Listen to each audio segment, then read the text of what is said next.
Hello, everyone. Well, don't know if anyone's here yet, but hello for those who are watching the recorded version. Welcome. Hope you've had a great day so far and a good October so far. Going to talk about my day really quick while I'm waiting for some people to join the live stream. First off, I'm wearing this shirt for the first time, so pretty excited about that. But yeah, it's been a good day for me. I have been watching Halloween movies, and hello, got some people here. Hey guys, I've been watching some Halloween movies this month, and today I've been watching the 1939 Hunchback of Notre Dame, which I actually have really enjoyed so far. The actor who plays Cosimo, can't think of his name, let me look up real quick, is it literally Charles Laughton. That's what it is. Charles Laughton, in a lot of black and white movies. He's amazing. He's really good. Okay, so we have a few people here now. So welcome, everyone. Glad to have you here with me. Thank you for coming. Such short notice. I just announced this earlier today. TPN Productions, Nick, of course. Hey, man. Gavin, how's it going, man? Already got some questions. Thanks, Nick. So welcome everyone who is here. Like I was saying, thank you so much for being here. I kind of decided last minute that I wanted to do this live stream. When you saw that post on Instagram, it's basically when I decided I wanted to do it. So yeah, glad to have you guys here. Just 1 second here. Okay. Just want to make sure everything's going smoothly on YouTube side of things. Okay, sweet. So I'm seeing your guys' comments. Bernardo, welcome. Hey, Peter, Movie Craze. Nicholas, always happy to have you. It's so good to just be with you guys. I make a lot of those videos, but it's rare that I do a live stream where it's just like me alone. In fact, the last time I did a solo live stream was fall 2018. So it's been a minute, over 2 years. It was like August 2018, September 2018, around that time. But I did a solo one at least. So it's nice to do it again. My hope tonight is to just answer your guys' questions. So start asking away. We'll see how far we can get with this. But to everyone who's in the chat, welcome. Glad to have you guys here. Comment below what... yeah, Nick, you're right. We met during that live stream. That's very true. We did meet during that live stream. That's how Nick and I first met. Nick Talks Flicks, that is, not Nicholas. Nicholas and I go way back. Not really. We just met on YouTube. But yeah, thank you to everyone who's here right now. I'm going to go ahead. I asked, so on Instagram, I also sent out a questionnaire where you can ask questions on Instagram too. So if you have questions, you can either comment them here or ask them on Instagram. So it's up to you. Wait, at least it should have gone up. I guess it didn't go up. That's great. Oh, no, it did. There we go. Okay. Sweet. So we'll watch for some questions there too. Okay. Oh, Ken Morin. Never caught my streams before. Well, welcome. Thanks for catching this one. You've probably never caught them before. The Cartoon Fortress, good to have you here. You've probably never caught them before because I don't do them very often, at least solo ones. And sorry you guys have to see this awful background. It's just like my room in college. Get to check out my awesome cat calendar. Yes, I definitely use that. Just got it from Dollar Tree.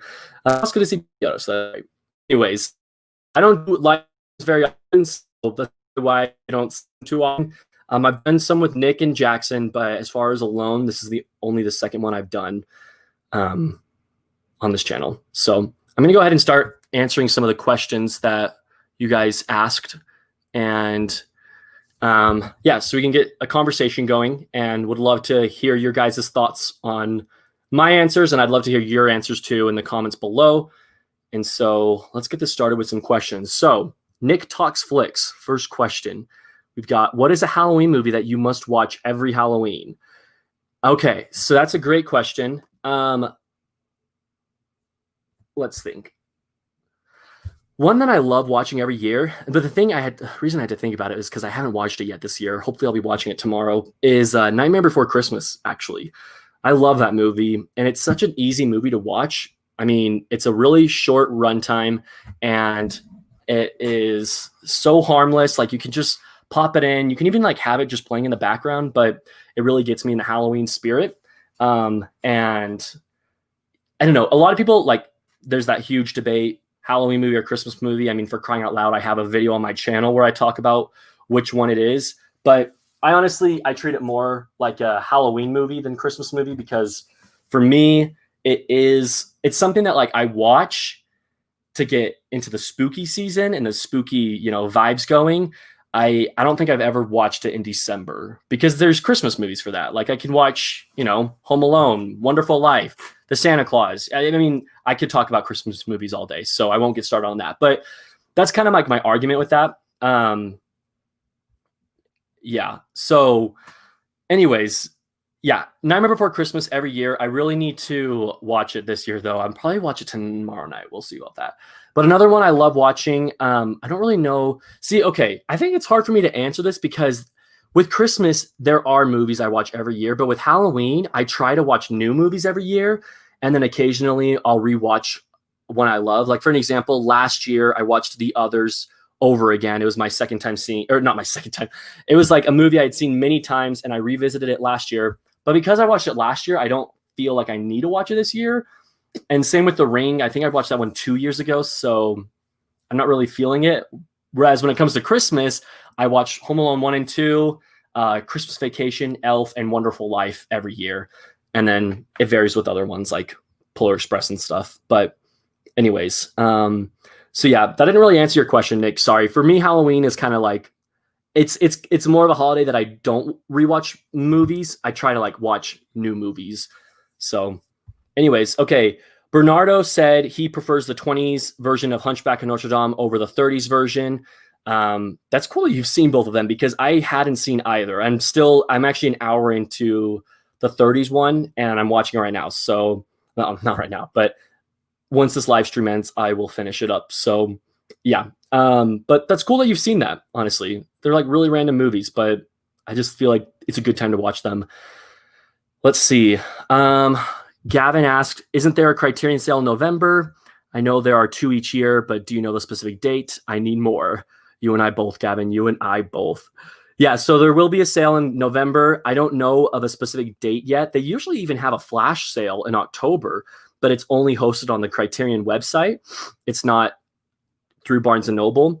But I don't think they've had that yet. And if they have, then I'm really oblivious and I haven't noticed. But I usually don't participate in the flash sales. I just prefer doing Barnes & Noble. But yeah, usually the November sale is all month long, just like the July sale. So expect it to be either the very end of October or the first week of November, and expect it to go through the month. So it's exciting stuff. I'm excited for it. Actually, Nick Talks Flicks and Nicholas will be joining me this year because we're all in the same area. Nicholas goes to the same school as I do. We haven't met yet though, but then again, I've had COVID-19. I don't know if you guys knew that, but I had COVID-19. I'm better now. And yeah. Yeah, that's a whole entire thing to talk about within itself. But I'm better now, so don't be scared of me, Nicholas. I just got the clear that I can leave quarantine Friday. So but Nick Tuckflix is in Utah, which is really close to Idaho, and so we're planning a trip for all three of us to go. What's your favorite slasher? That comes from Kyle Shia. I forgot I can show these. I'm so sorry, guys. What's your favorite slasher? You can tell I'm very naive and amateur when it comes to live streams. So, favorite slasher. I don't like slashers. Yeah, no, I don't like slashers. But if I had to choose one, well, with that being said, I haven't seen a lot of slashers. That's the thing. And so I love horror movies, but I don't like slashers. I like being scared. I like the thrill of scary movies, but to me, slashers are violent for my taste. Like I watched Evil Dead last night and I appreciated it. It's like a low budget horror film. It was fun. It was just like too gory for my taste. So I don't really like slashers, but if I had to choose one, it would be probably the original Halloween because it's one of the few I've actually seen. Okay. let's do this one. What's the film that scares you the most? For me, it was Child's Play. Chucky, he was 8. Yeah, okay, so Bernardo was 8 when he first saw it.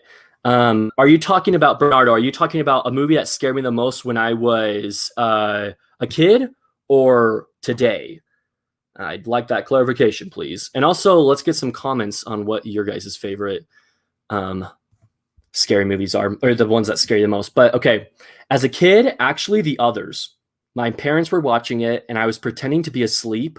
I actually remember this distinctly. I was sleeping in my parents' room on their floor, but they had this like fireplace in their room, and I was facing the fireplace. It was like one of those glass fireplaces where, when you are a kid, cool. That's what I'm answering. Sweet. So, it was one of those glass fireplaces that you just like flip a switch on and it's like run by gas or whatever. And I was pretending to be asleep. I was facing away from the TV, but in the reflection of the glass fireplace, you could see the reflection of the TV.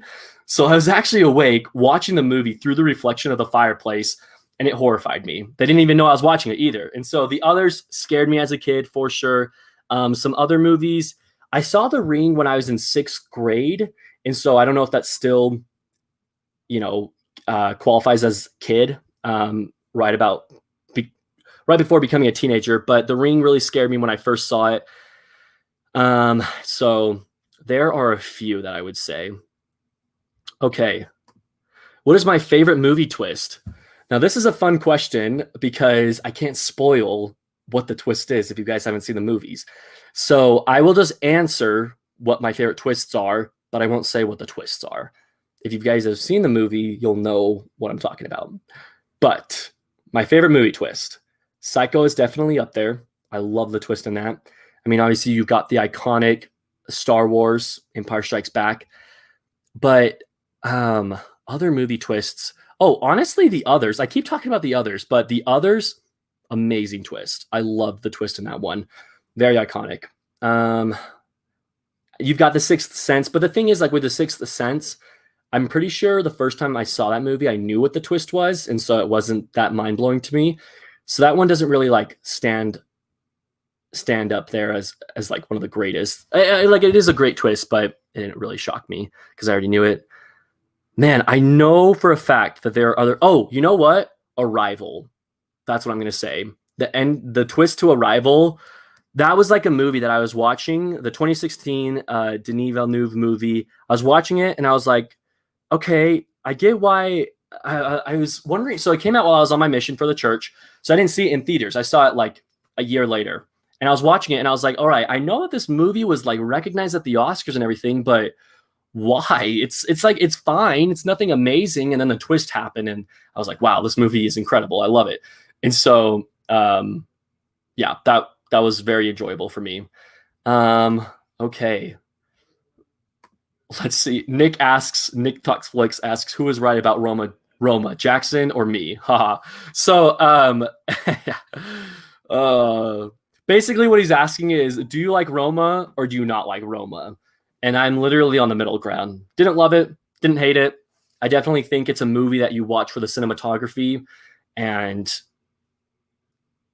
the story is fine, but it's not a movie that I plan on really ever watching again. The only reason I think I would ever watch it again is if I was doing Alfonso Cuarón's complete filmography ranked, because then I would want to watch it again to get like an updated, refreshed opinion on it. So that's like the only way I see myself ever watching that movie again. And I could see that happening because I like Alfonso Cuarón. I could see myself ranking his filmography. So Bernardo says that he loved Roma. I'm trying to find it. Yeah, okay. He loved Roma. And Nick says he doesn't love it, but he's happy that Bernardo loves it. And then Bernardo replies with a nervous laugh. I love this conversation that's going on in the chat. Hello again in color. Oh, John. Oh, hey. How's it going, John? Glad to have you here. Okay. What is my favorite movie poster / cover? Man, I love this question. That's a great question. So there's a few. I actually, I feel like I made a letterbox list of my favorite posters. I don't know. Sometimes I'll make letterbox lists and I'll delete them because I have so many letterbox lists. I just think it's a little bit too excessive. But Let me quickly see if I still have that list. Yeah, I totally do. Sweet. Okay. So I don't know if I can share pictures on here. So I will just show you. Can you guys see this? It's like awful. It's awful. Yeah, if I do it like that. Jaws is definitely one of them. This might be my favorite poster of all time. It's so iconic, and I love the red text. It's a great poster. Almost Famous. I don't know. I just love that. I love that look. I think it's great. Okay, I'm just like, this is probably so pathetic the way I'm showing this off, but hey, it works, right? Force Awakens. I saw this during my mission first time, and I joked, as a missionary watch movies, so I gave up movies for 2 years. But I had, this is probably bad of me, but because like our sole focus is to teach about Jesus Christ, help people come onto Jesus Christ. But on my mission, I actually had a printed poster of this. Like my family sent me it in the email, and I printed it on a printer. And so it was like really low quality ink, but I loved it so much. It's such a cool poster. I love that poster. Then you got La La Land, obviously just an iconic poster. Really any Steven Spielberg movie. I love that, the look of Steven Spielberg films. I love every poster for Spider-Man 2. This one's the one that's on Letterboxd, but I love it. I love Doc Ock and the reflection of his eye, and then Mary Jane up there with him. So I love that. Again, Steven Spielberg, Jurassic Park poster is iconic. Let's see. Really like the poster for Parasite. It's a good one. Original Raiders of the Lost Ark. Oh, How to Train Your Dragon. I love this poster. It is so cool because it just gives you a sneak peek of their friendship, and it just looks cool. I love the colors. Endgame. I actually have this poster, but it's not here with me in college, unfortunately. But I have this like actual movie theater size poster. I worked at the movie theater at the time of Endgame's release, and because like workers wanted a poster so bad, the only way my boss would let me get one is if I bought him a 12-pack of Mountain Dew. And I did it because my attitude, my thought process was it's much cheaper to buy a 12-pack of Mountain Dew than to go on eBay and spend $20 on a 27 by 40-inch poster. So I got it. I did it. Vertigo, really iconic, classical poster there. Dial M for Murder. Sorry, I'll stop soon, guys. It's like 13 movies. I'm coming to an end here. Oh, okay. Hate the movie. Love the poster, though. I think this poster is beautiful. I love the red and blue in it. Awful movie, though. Okay, that's all I have. I know for a fact there are more posters out there that I love, but another random one that I'm just going to throw out there, the Criterion edition of 12 Angry Men. I love that cover so much. I love it. Really, like any Criterion is beautiful. Okay, when does the next Barnes & Noble Criterion sale start? Great question. I'm not sure. I just know it starts at the beginning of November, most likely. Okay. William Mann. Hey, William. He asks, what's the most satisfying experience sharing a movie you love with someone on a date? On a date. Okay, I like that question. Okay, so the first thing that comes to mind, and it's funny that this is, the first thing that comes to my mind, because in high school, there's a girl that we never officially said we were dating, but we were definitely a thing. We both liked each other, but we were on this date where we did a triple movie marathon. So what we did is I worked at the movie theater in high school. We did a double feature there. We saw Insurgent, which was awful. And we saw the DreamWorks movie Home, which was also not very good. And then we were like, well, let's watch a good movie. And so I was like, hey, like, you've never seen Psycho. Let's go home and watch Psycho. So we went to my house, watched Psycho, and I just remember she was mind blown from the twist ending of Psycho. So that's the first thing that I think of specifically for a date that I was on. But I can think of other examples, but I just wasn't on a date for them. For an example, anytime I show someone Parasite for the first time, such a blast because that twist in that's another one. Parasite, great twist. Hydrate or dihydrate. I hate when people say that. Okay. Cartoon Fortress. I'm starting my journey through the William Castle sets from Indicator. I also watched the original 3 Fly films. Do you have some go-to black and white Halloween films? I love that question. All right. Besides Psycho, that's definitely up there. But other Halloween black and white films. First off, that's really cool that I didn't even know that there were 3 Fly films. I knew that there was an original. Well, isn't there a Fly film from the 50s, I want to say? It's that iconic where you see the lady screaming. Looks like Judy Garland, but I don't know if it's Judy Garland. But you see her screaming, and there's like 50 angles or like 50 shots of her screaming because it's from the perspective of the fly eye. I knew there's that one, but is there a black and white version too? I don't know about that. If there is, I do really want to see it. But honestly, I love the Universal classics of the sorry, I totally lost my train of thought. I love the Universal monster classics as far as black and white horror movies go. When I was right off my mission, I watched a lot of them. In fact, I watched all of them. I had that Blu-ray box set. And that's actually, fun fact, guys, that's the first video I have back on the channel after like having a 2-year hiatus from YouTube. So it's a really old video. The camera quality is not very good, and I'm really awkward in it. But I rank the Universal Monster movies from least favorite to favorite. And of those movies, I love The Wolfman. That's my favorite. Love Dracula, and I love The Invisible Man. Those are the best ones. But my copy of Creature from the Black Lagoon doesn't work. And I've noticed that it's a common complaint from a lot of people. It just like that disc doesn't work. And so that's really frustrating. I had to watch it online on like some bootleg website. But that and then Diabolique. Diabolique, amazing horror movie. And it's black and white. That's another one with a great twist. See, it's coming to me as I keep talking. Okay, let's see. Gavin says, I don't usually like horror movies, but I do love the Evil Dead trilogy. Not typical horror, but still so good. Yeah, no, I totally appreciate that. Like, I can see where you're coming from. I see what you're saying, how it's not traditional horror, but they're just fun movies. I saw the first one for the first time last night, and yeah, you know, it was a fun movie. It was like definitely creepy. Nothing that like gave me nightmares or anything. It's more like fun horror. It's like the way I describe the remake of It from 2017. It's just like a fun horror movie. It's not a scary horror movie. So, okay, I like this question. Gavin asks, The Godfather or The Godfather Part 2? He prefers Part 2, but just slightly.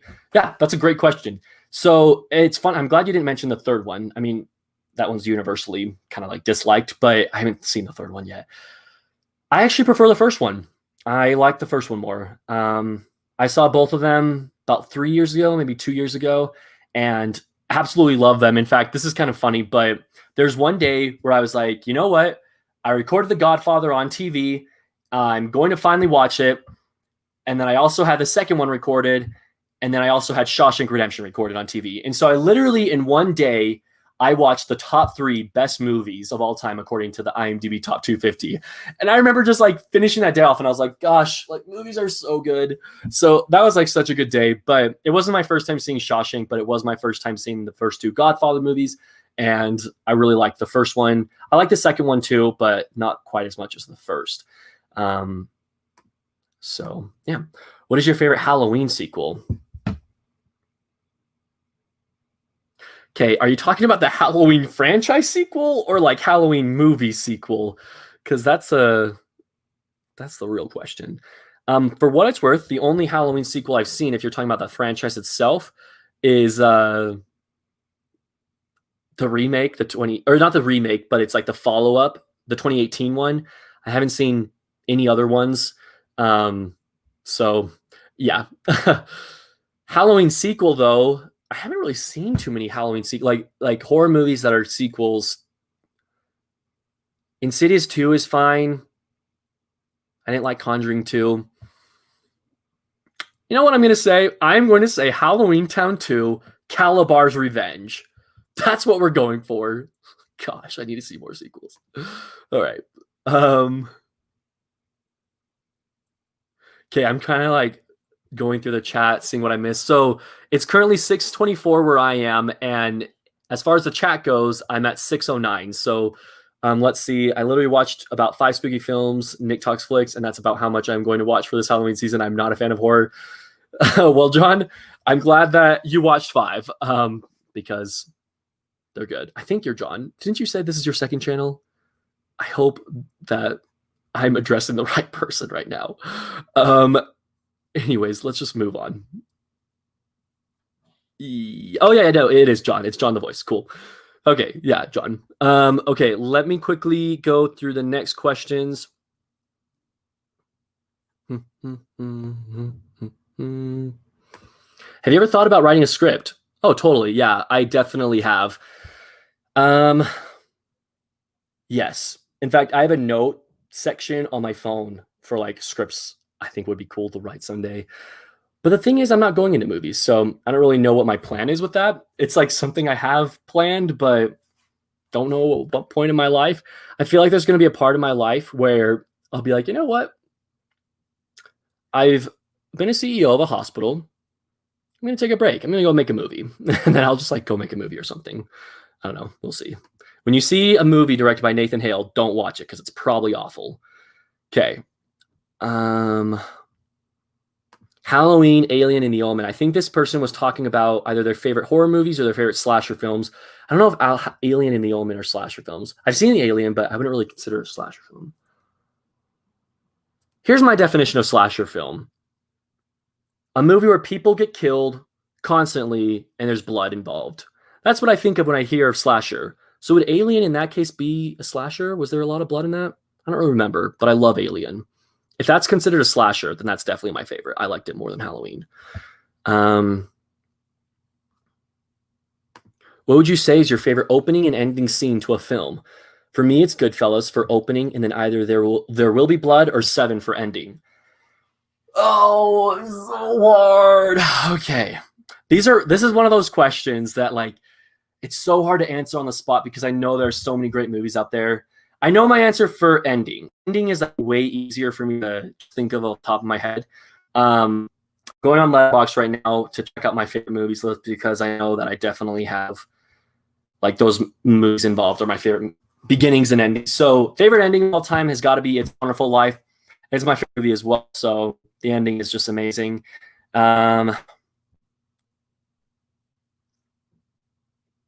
Beginning, La La Land is up there. Really like the beginning, the opening, Another Day of Sun on the freeway. So iconic. Indiana Jones, Last Crusade, and Raiders of the Lost Ark. Both of those movies have great beginnings. Raiders of the Lost Ark, you see the iconic rock scene and like him going through the booby traps. You see a young Dr. Octopus. And then good to see Indiana Jones. Ending, I love the ending to Rise of the Planet of the Apes. Love the beginning to Social Network. I love the beginning and the ending to The Dark Knight.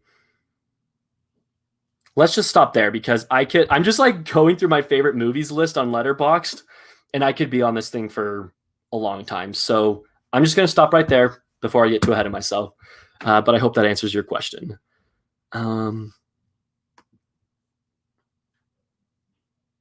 Okay. For me, okay, so back to talking about favorite posters. Sorry, I really need to like go through these comments while I'm answering the questions. So Bernardo loves the Super 8 teaser poster.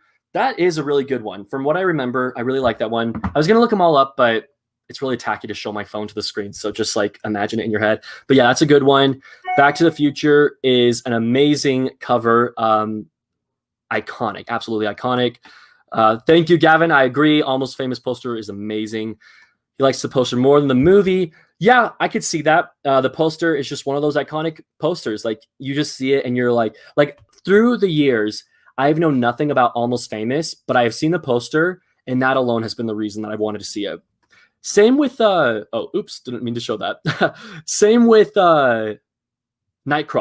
The original poster for Nightcrawler where it just shows Jake Gyllenhaal's face with the sunglasses on. I saw that poster and right away I was like, I really want to see that movie. And I didn't know anything about it, but I knew I wanted to see it.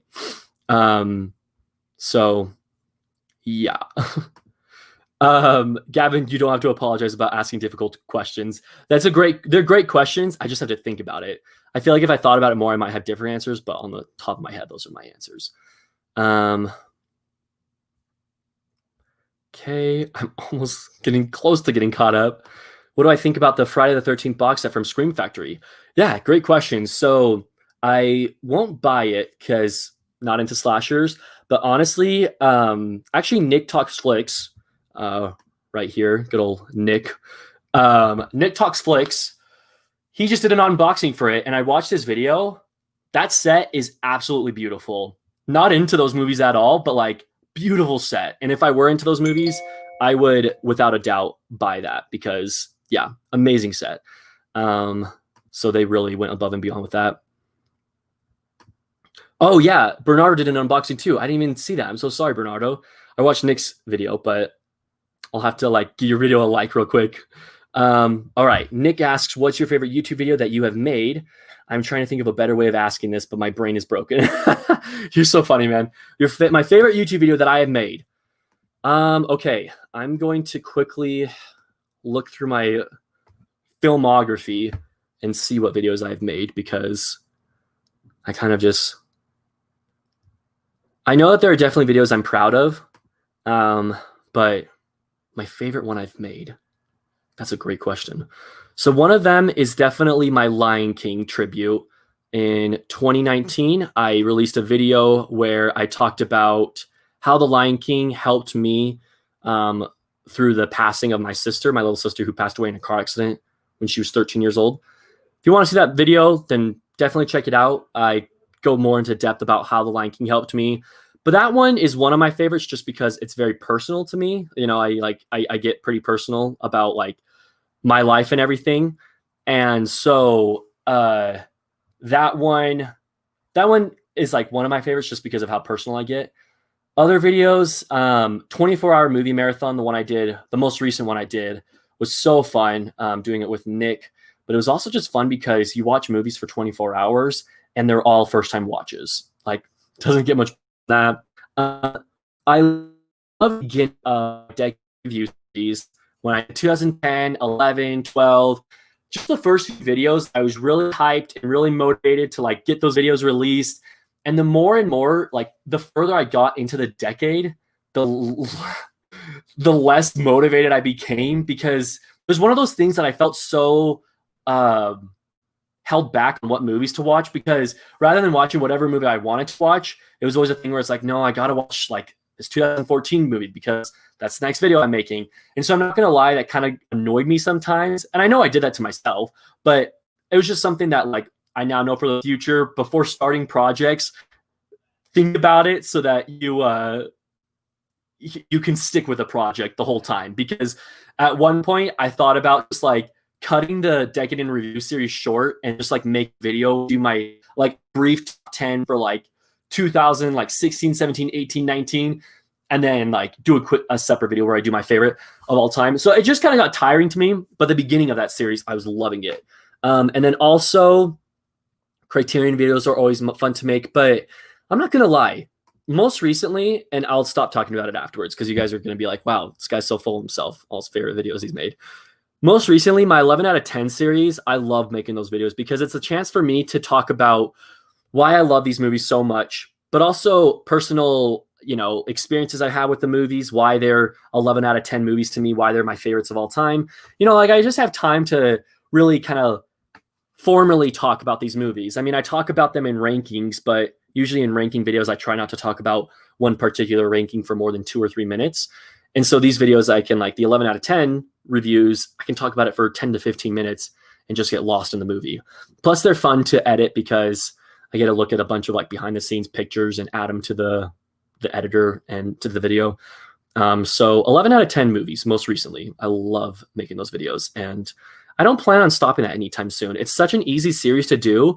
And I'm also not held back by it like I was with a Decade in Review series. With that, I was held back. I could only watch movies from a particular year. Both 11 out of 10, it's literally just making videos about my favorite movies. Like who doesn't want to talk about their favorite movies? So that's really fun. Okay, I definitely lost my place. Okay, that's what we just did.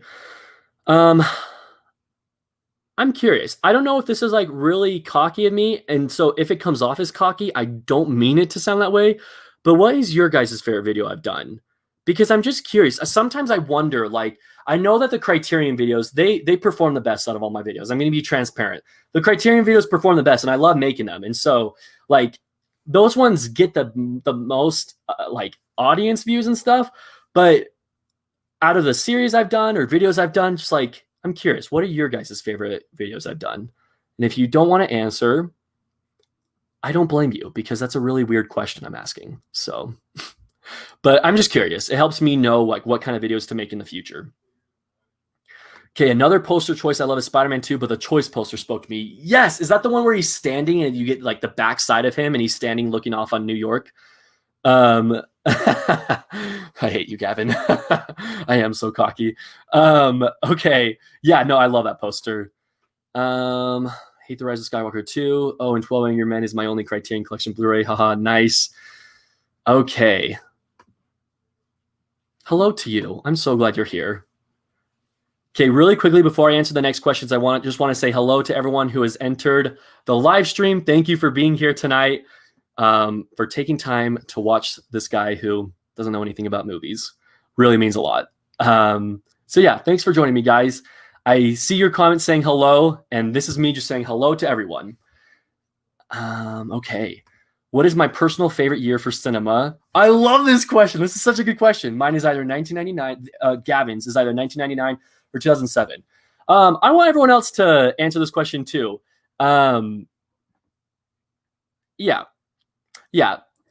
If you guys have the your answers, I'm going to give you a second to answer this question, and then we'll all answer it together. So what is your favorite year for movies? I have some in mind, but before I do that, I'm going to quickly go through the chat because I'm getting ahead of myself and I forget to like the comments I'm getting to are like 10 minutes after I've spoken about the topic. So favorite videos that I've done, Lion King video is definitely my favorite. Oh, thank you so much, man. Thank you. Yeah, that means a lot.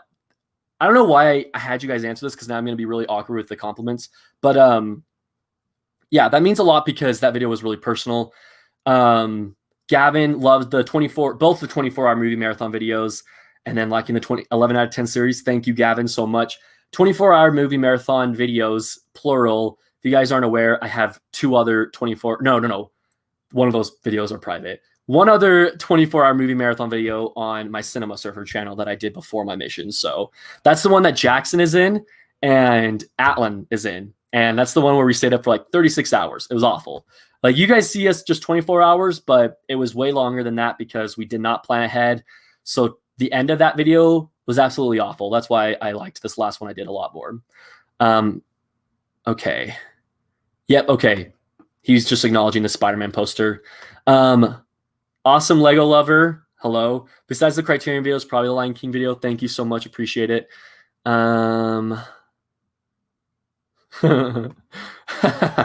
Thank you, Nick. Yeah, he's just backing me up because I think that my comment was my question to have you guys ask me or answer what your favorite video of mine is. It just sounds so cocky to me, but I'm just trying to help. Like, I'm trying to understand like what kind of videos you like to see. But yeah, thanks, Nick. Okay, 24-hour quarantine marathon is my favorite video. Thank you, Gavin. And then the Spider-Man 1 11 out of 10 review. That one was so fun to film. I feel like not a lot of people agree that that's an 11 out of 10 type movie, but I love that one. I love that movie so much. Okay, cool. Thank you guys for commenting that, because that helps me. I don't know. That just helps me know like what kind of videos to make in the future. So that helps a lot. Okay, so we're going to go back to the favorite movie year of all time. Your favorite year that movies have been released. So there it is. I've lost it for a second. Okay, I have a few. Right off the bat, I'm going to say 1939. 1939 gave us so many great movies. And every time I see that a movie came out in 1939, I'm instantly drawn to it because I know that like that year has a history for having great movies. To give you guys an idea of some movies that came out, Gone with the Wind, and I know that movie's controversial right now. Obviously, we look past that, like it was filmed at a different time, and I recognize that there are problems with the movie, but you can't deny that it's a masterpiece. I've only seen it once, but you can't. Let me say this: you can't deny that it's an iconic movie. Gone with the Wind, Mr. Smith Goes to Washington, which is in my top 10 of all time. Wizard of Oz, which I haven't seen in years, but I know I like it. Then you also got just left my Stagecoach. I believe Stagecoach came out in 1939. And then there's also, here you go. I'm going to go Letterboxd, look at every movie I watched from 1939. Letterboxd is such a great app. I'm literally wearing a Letterboxd shirt right now. They're not sponsoring this video though. Okay, 1939. Let's see what movies I've seen from that year. Gone Flynn, Mr. Smith Goes to Washington, Wizard of Oz, Stagecoach. Yeah, okay, there was one. Destry Rides Again. That is a recent Criterion release that is so good. I gave it 5 stars on Letterboxd. It's an amazing movie. So if you guys are wondering which ones to buy this November, get that one. It has James Stewart, and it's just a feel-good movie. The only movie I don't like from 39 that I've seen is called It's a Wonderful World, and it stars James Stewart, and it's my least favorite of his. It's just not a good movie. But then also today I'm watching The Hunchback of Notre Dame 39 edition, and I really like it so far. On top of that, only have I think called Grand. I movie I haven't seen it, but I'm looking forward. So 39, and I'll say a few more years, but I won't spend as much time because I spent a lot for 39. 1994, obviously you've got The Lion King, Pulp Fiction, which I actually don't like, but I know that everyone else loves that movie. You also have Forrest Gump, and then one that I watched last year, actually, or last night. Last night? Yeah, last night, Ed Wood. That was a 1994 movie, and it's going to be in my Tim Burton video. Dumb and Dumber, The Santa Claus, Shawshank Redemption. Why is that? Why am I just now saying that? I think I already said The Lion King, but 94 was a great year. And then the last one I will talk about is 2000. No, I'm going to talk about 2 more. I'm sorry. And then I'll read your guys' comments. 2014 was a great year for movies. To name a few, there was Interstellar, The Imitation Game, Boyhood. There was, I'm looking at my list, Guardians of the Galaxy. It's my favorite MCU movie. And there's also Winter Soldier, which is a lot of other people's favorite MCU movie. It's a top 10 for me. How to Train Your Dragon 2. Oh, Days of Future Past, favorite X-Men movie, one of my favorite superhero movies. Whiplash, which I know a ton of people love. Grand Budapest Hotel. Dawn of the Planet of the Apes. Why am I just now saying that? Dawn of the Planet of the Apes. Ex Machina, American Sniper. Paddington, great movie. And I haven't seen Birdman, so I'm not going to say that. But yeah, 2014 actually might be my #1 favorite year. Okay, and then the last one I'm going to say is 2019, last year. I thought last year was an amazing year for movies. We got Parasite, Jojo Rabbit, Little Woman, 1917. We also got the conclusion to the How to Train Your Dragon trilogy, which was so good. And then we had Avengers Endgame, which was another amazing conclusion. Then we had some other conclusions that I wasn't as big of a fan on, or more so sequels, I'll say. Like the Lego Movie 2, didn't like that. Toy Story 4, didn't like that. Rise of Skywalker, didn't like that. But we also got The Farewell, which was amazing. Trying to look for some underrated ones that I haven't talked about too much. Okay, this isn't underrated, but Once Upon a Time in Hollywood, great movie. Ad Astra, really liked that one. Marriage Story was good. Two Popes was good. Ford v Ferrari, Knives Out, Irishman. Yeah, we had a great decade. I'm going to look at some of your guys' answers, though. All right, so starting off. Oh, my gosh, you guys really answered this one. Okay. Gosh, where does it even start? Oh, my goodness, this is so sad. I'm sure I don't skip any. I don't skip any if I just comment again and notice it. 1999. Okay, that's what John says. Let's look at what came out in 1999. At least I'm going to only be focusing on movies that I've seen, just because that's all I can really talk about. Oh, wow, 89 was a great, wow, I've seen a lot of movies from 89. Yeah, 89 was a great year. You got Christmas Vacation, Back to the Future 2, The Little Mermaid, Driving Miss Daisy, which won Best Picture, which I don't like that movie, actually. Uncle Buck, one of my favorite John Hughes movies. Kiki's Delivery Service, great anime. When Harry Met Sally, dude, John, this was a great year for movies. What the heck? Batman, the Tim Burton one, which I'm actually not a big fan of, actually. Dead Poets Society, which is another masterpiece. And then my favorite Steven Spielberg movie of all time, Indiana Jones and the Last Crusade. Wow, 89 really was an amazing year for movies. Thank you for commenting. Okay, 1961 or 1978. Let's see what came out those years. So I'm going to, again, just look at the movies that I have seen on Letterboxd. 61, I've only seen 4 movies from that year. The Innocents, West Side Story, The Parent Trap, and 101 Dalmatians. All good movies, so definitely agree. It's not my favorite year, but definitely was a great year. 1978. Let's see what I've seen from that year. Superman, the original Superman, which I haven't seen. It's been too long for me to have an opinion on that movie, but I loved it as a kid. The original Halloween, of course, which I gave a 4.5. Oh, oops. Which I gave a 4.5 out of 5. So I enjoyed it. Okay, I'm not gonna lie. 78 was not a good year for the movies I've seen. The Wiz. Oh my gosh, The Wiz. It's a Sidney Lumet film. The guy who directed 12 Angry Men. He also made The Wizard of Oz, but it's an all African American cast, which isn't the bad thing about it. Don't get me wrong. That's not the bad thing about it. The movie is just so freaking weird. It's one of the weirdest movies I've ever seen. Michael Jackson plays the Scarecrow. It's like, oh, it's awful. Anyways, and then Watership Down, Criterion right there. Amazing book. Read the book. Grease, haven't seen it. Grease and Superman, the movie, are the same tier where I haven't seen them. It's been too long since I've seen them, so I don't have an accurate rating or like review of them. Jaws 2, Sea Gypsies, and Return from Witch Mountain, which are all fine movies. They're not good though. 2019 or 2016, Bernardo says. So I've already talked about 2019, so let's talk about 2016. I can already tell you that I did really like 2016 because La La Land was that year. But also, we got 10 Cloverfield Lane, which I love that movie, of course.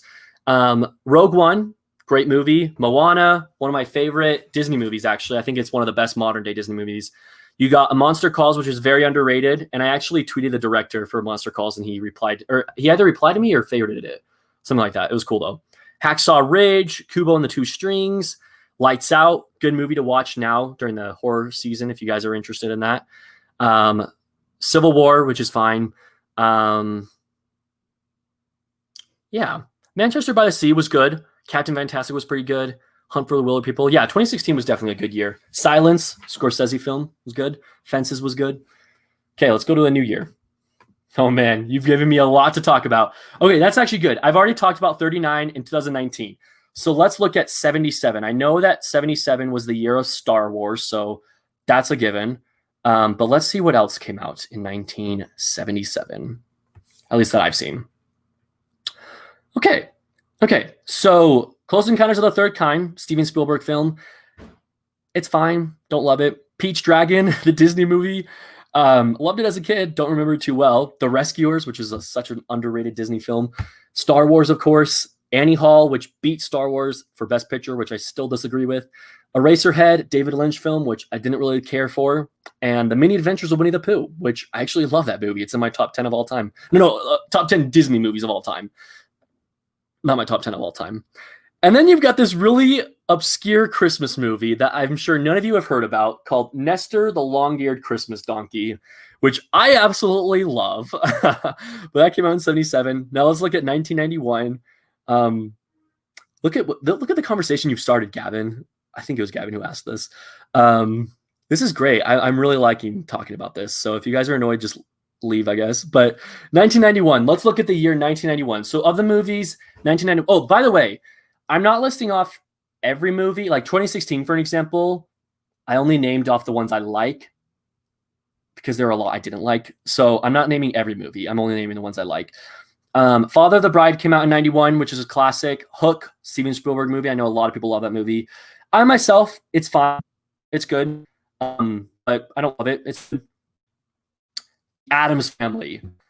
Everyone right now, tell Nick Talks Flicks to watch The Addams Family. I told him last night, but he has a lot of movies to watch, so I don't know if he's going to prioritize that one. Sorry, Nick, to throw you under the bus. But he needs to watch it. It's so funny. Then you've also got An American Tail, 5-0 Goes West. That was James Stewart's last movie, fun fact. Rest in peace. Curly Sue, John Hughes' last movie. Beauty and the Beast, nominated for Best Picture. Obviously, it's good. Terminator 2, Judgment Day, good movie. What About Bob? Silence of the Lambs, won Best Picture. So, yeah, good year. Let's look at some other years that you guys have talked about. 1978. Let's see. I'm surprised you didn't say 77 for us, Star Wars. Let's see what 78. Okay, talk about 78. My bad. Yeah, that was the year of Halloween in Greece, so that makes sense. Nick loves those movies.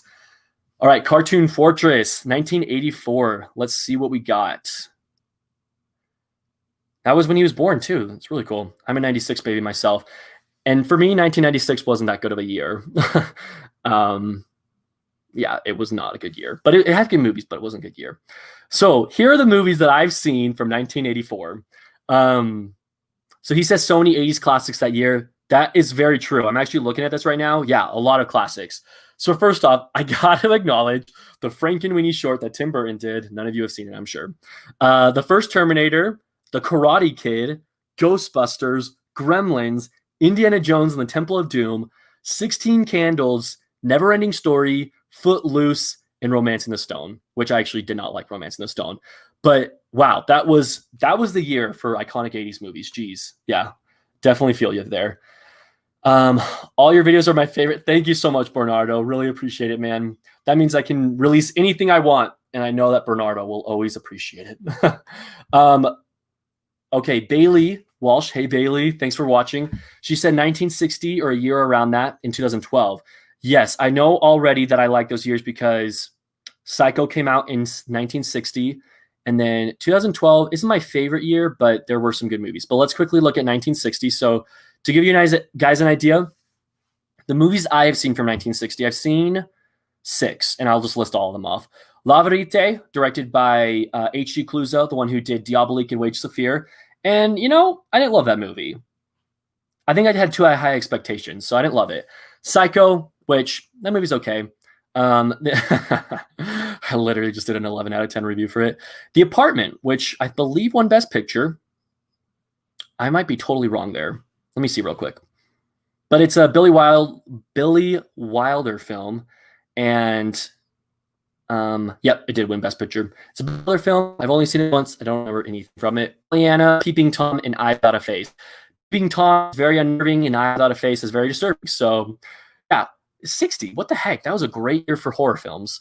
Okay, and then really quickly, 2012. Let's look at that year.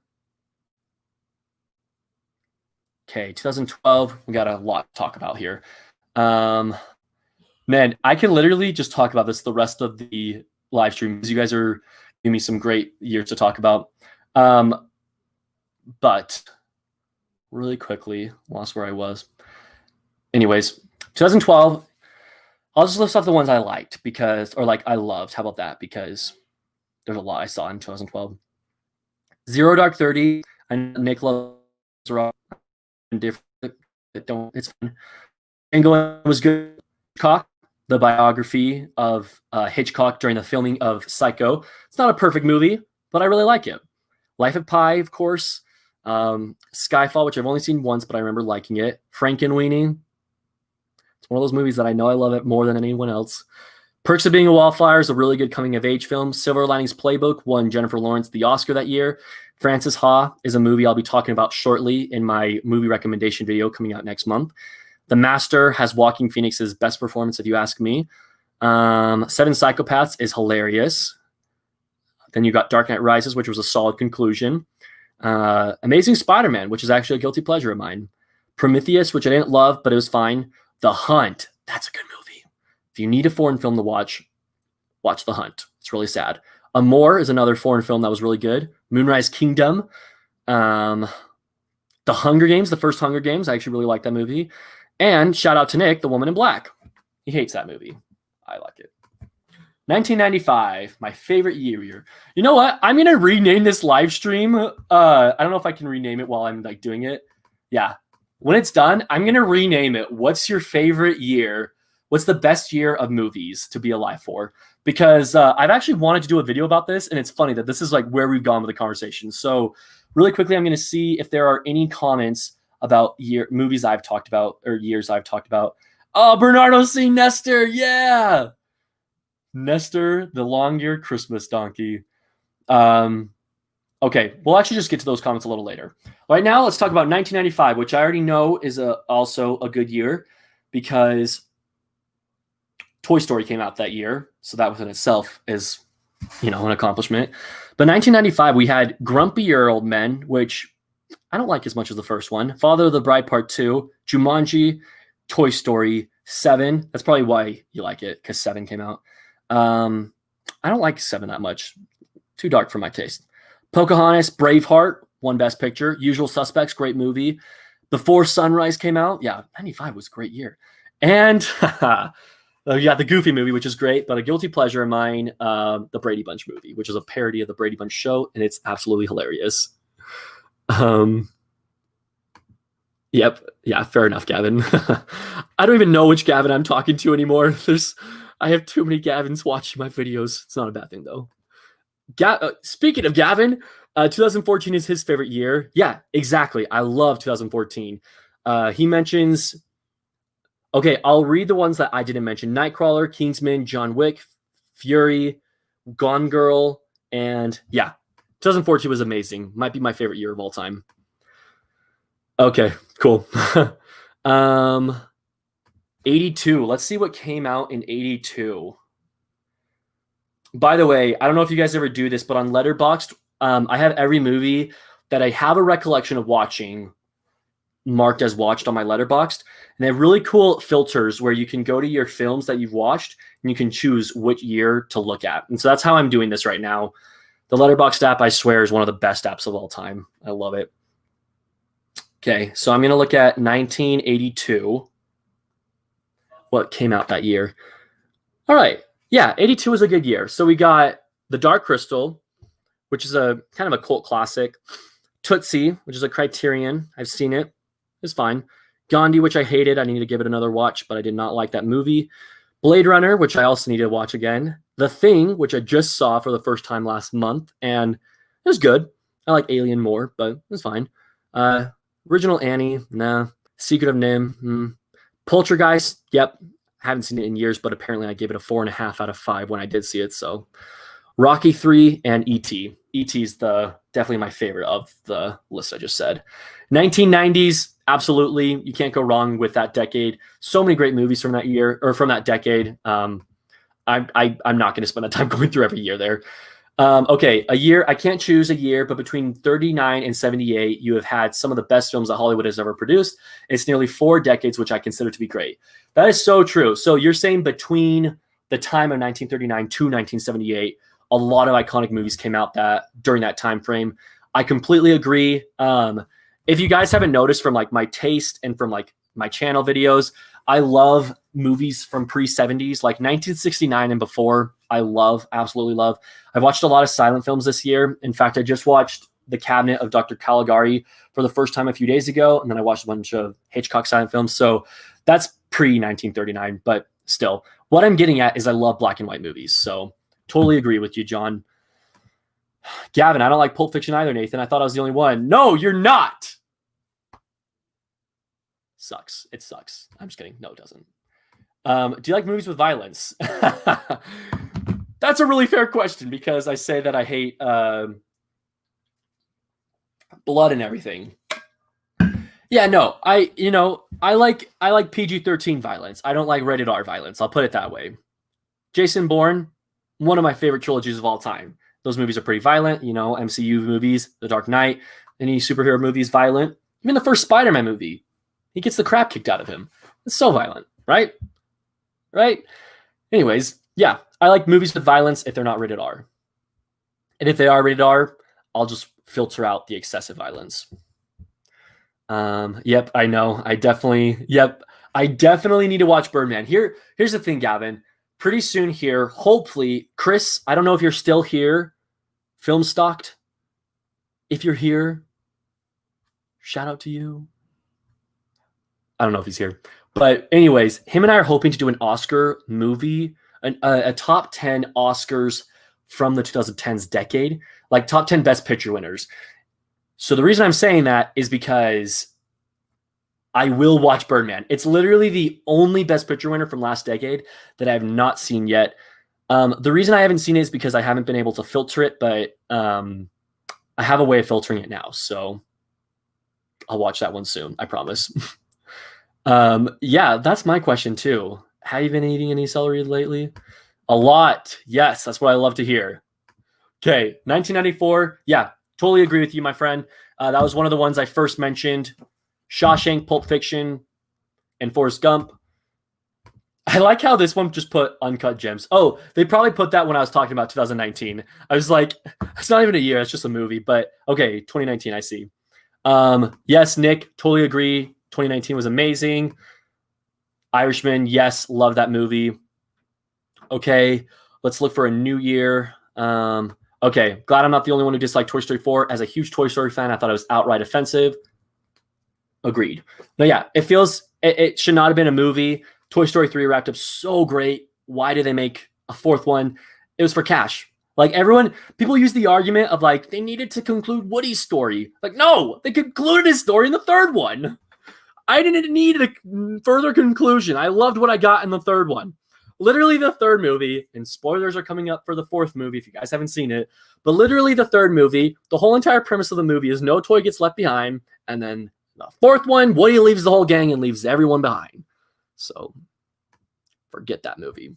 2010, absolutely amazing. I'm not going to pull it up on my list because I can think of some ones I love, but just off the top of my head, Toy Story 3, Inception, Social Network. King's Speech gets a lot of hate because it won Best Picture, but although I don't think it should have won Best Picture, I still look at it as like a great movie. You also had Deathly Hallows Part 1, which is my favorite Harry Potter movie. So, Entangled, Megamind, great year for animation that year. The first How to Train Your Dragon. No, wait. Yeah, that was 2010. I'm positive that was 2010. So, yeah, 2010 is actually, if I made a top 10 years for movies, 2010 would likely be on that list. I don't think it's like my favorite, but it's in my top 10. Thank you. It's awful. 78 had The Deer Hunter. Yes, it did. I just haven't seen it. So, what is your favorite film from the 30s? That is my favorite era. Great question, man. Yeah, so my favorite movie from the 30s is definitely Mr. Smith Goes to Washington. Absolutely love that movie. Top 10 of all time. Yeah, I've already filmed an 11 out of 10 review for Mr. Smith Goes to Washington, but it's coming out in January, so you guys will have to wait for that. Not that you guys are dying to see it, but it's coming out in January 11th. So, anyways, by the time that Mr. Smith Goes to Washington review comes out, I will have done 3 James Stewart films for the 11 out of 10 series, which is like really funny. But I am going to look at some other year or movies from the 30s just to get an idea. So Mr. Smith is definitely my favorite. I also love Modern Times, The Invisible Man, Dracula, Frankenstein.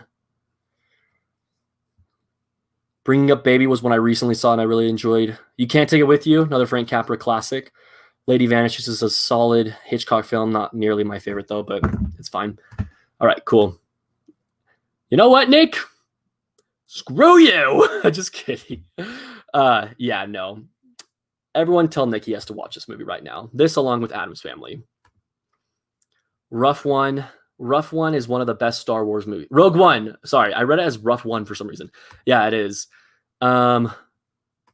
Yeah, I'm spending a lot of time on this one.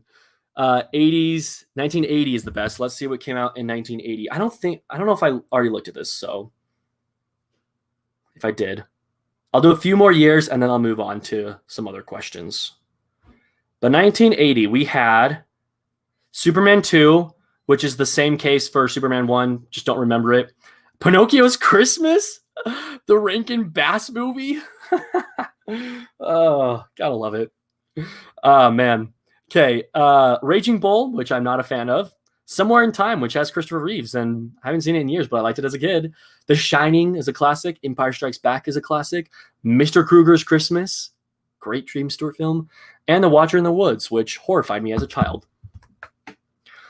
Okay, Watch Clouds, por favor, and thank you. Yeah, dude, I saw that one kind of wrecked you emotionally. I'm sorry, man. I am interested in that.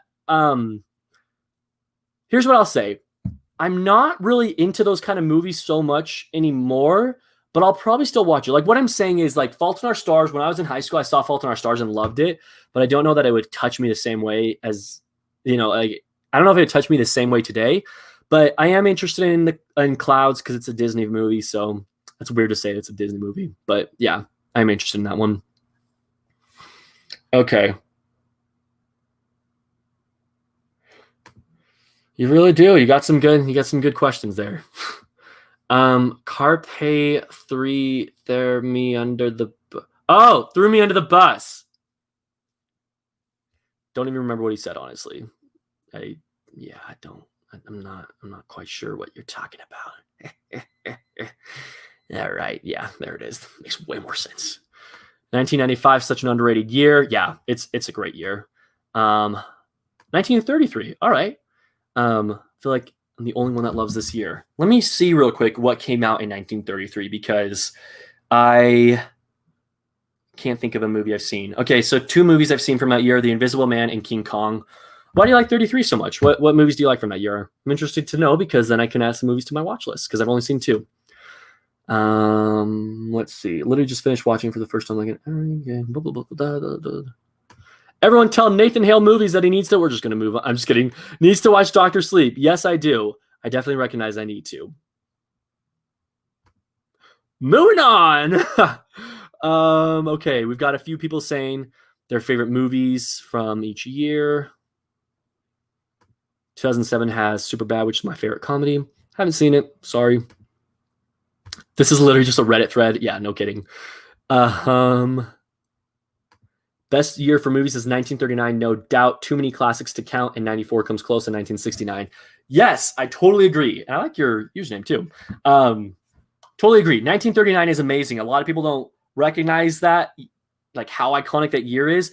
But I'm telling you guys, anytime I see a movie was released in 39, I'm automatically drawn to it. I'm automatically like, oh, that was a 39 movie. Got to watch it. And so I'm going to quickly see what came out in 1969 because I want to see what the hype is with that.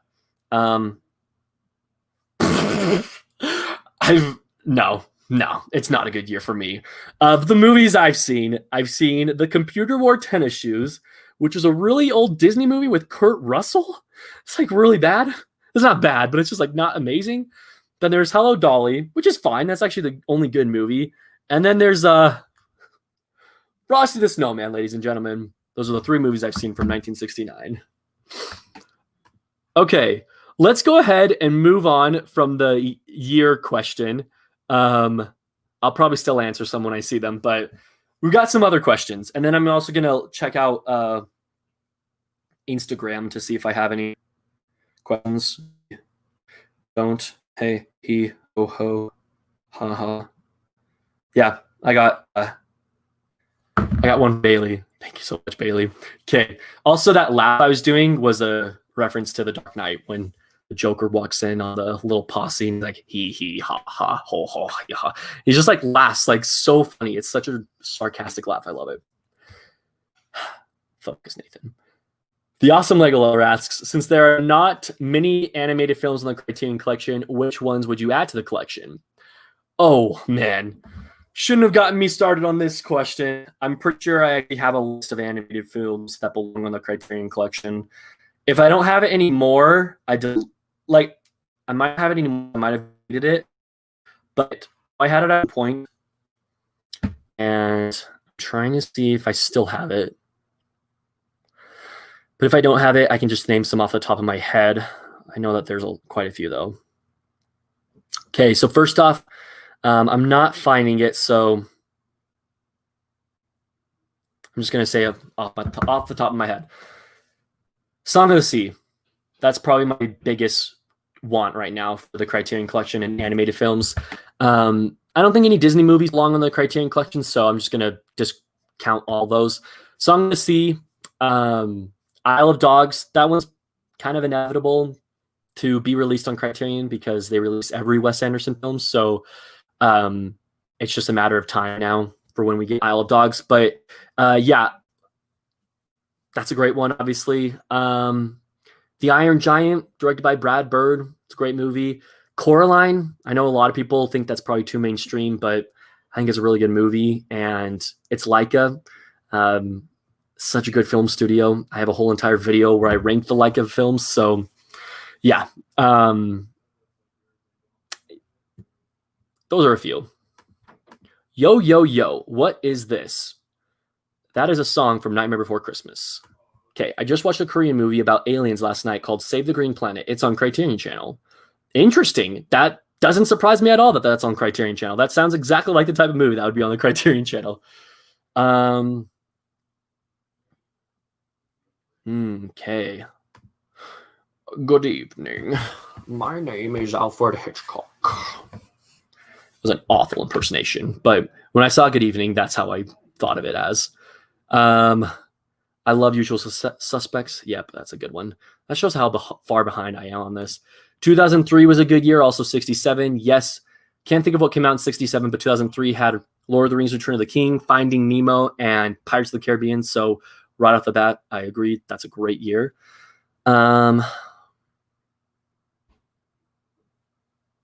Okay. The Thing is the best movie of 1982. What it nails is that feeling of dread and distress. That's very true. Yeah. I think I just prefer Alien because they're both very similar movies. One's in the snow, one's in space. I prefer space. I prefer Alien. That's why I compare them to. Yep. Yeah, I haven't seen Last Samurai, but Return of the King's great. All right, cool. I like this question. I've heard you talk film a lot. Fair enough.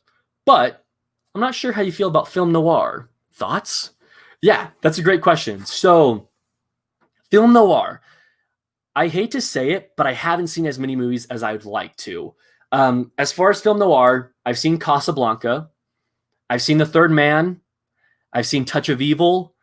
And I have the digital copy for Indemnity Thief. Or no, wait. Indemnity. What is that movie called? Double Indemnity. Whatever that one is. Double Identity? I think it's Indemnity. Gosh. I'm making a fool of myself. How's your day going? It's definitely not that one. Can't think of what the movie's called. Can someone, when you comment it, please? Someone comment the movie I'm trying to say. Double Indemnity. Double. Toilet in Trouble. I'm straight up looking it up right now. I'm going to my library on Apple TV, and I'm looking up what this dang movie is called. I think I'm saying it right, but I don't know. Yeah. Double Indemnity. Yeah, okay. So what I'm getting at is I own it, haven't seen it yet, though. I need to see more noir films, though. Of the ones I listed, Casablanca is my favorite. The Third Man is definitely second. Great movies. In my opinion, okay, yeah, we're just going to move past the Pulp Fiction hate because we all know that's true. We all know.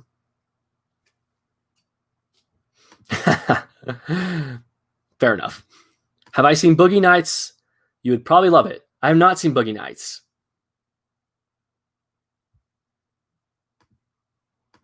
What Hogwarts house are you in? I am a Hufflepuff. I am 100% Hufflepuff. In fact, I got a little Hufflepuff thing right here at my university store. They have a Harry Potter section. I bought this. Came with some lemon jelly beans, but I really just bought it for the case. But yeah, full-fledged Hufflepuff. I love it. And that's official too. That's according to Pottermore or the Wizarding World app, whatever that is. Okay, this is a good question. Top 3 Disney Pixar. Let's talk about this.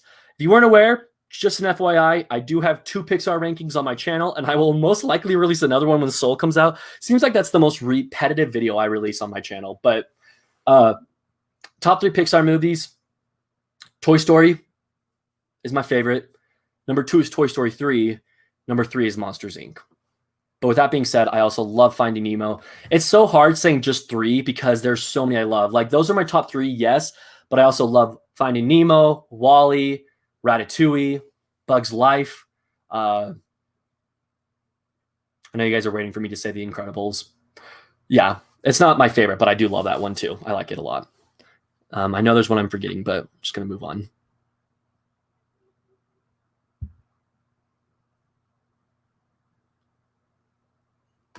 Chris Stuckman originally quit YouTube because his Mormon church made him. Just search on YouTube, Chris Stuckman, last video.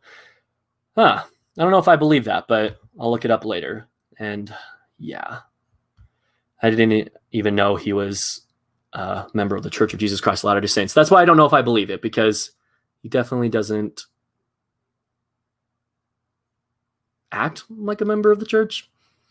Not to judge him, but I mean, yeah, members of the church usually don't cuss. And he definitely does that a lot. Okay.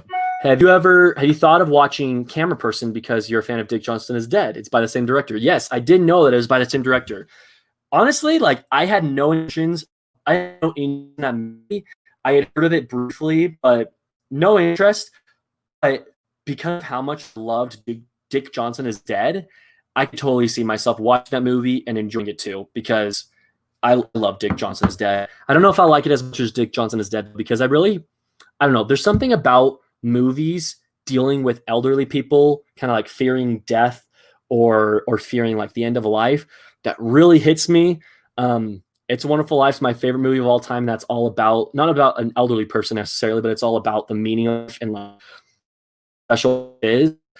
And so I think deal subject like Wild Strawberries or Dick Johnson Is Dead, or even movies such as No Time for Tomorrow, which doesn't necessarily deal with like, it kind of deals with being elderly, or Akiru, like all those kind of movies, they get me so hard. Like I cried twice in Dick Johnson Is Dead, which I don't think I've ever cried twice in a movie. So that's very impressive.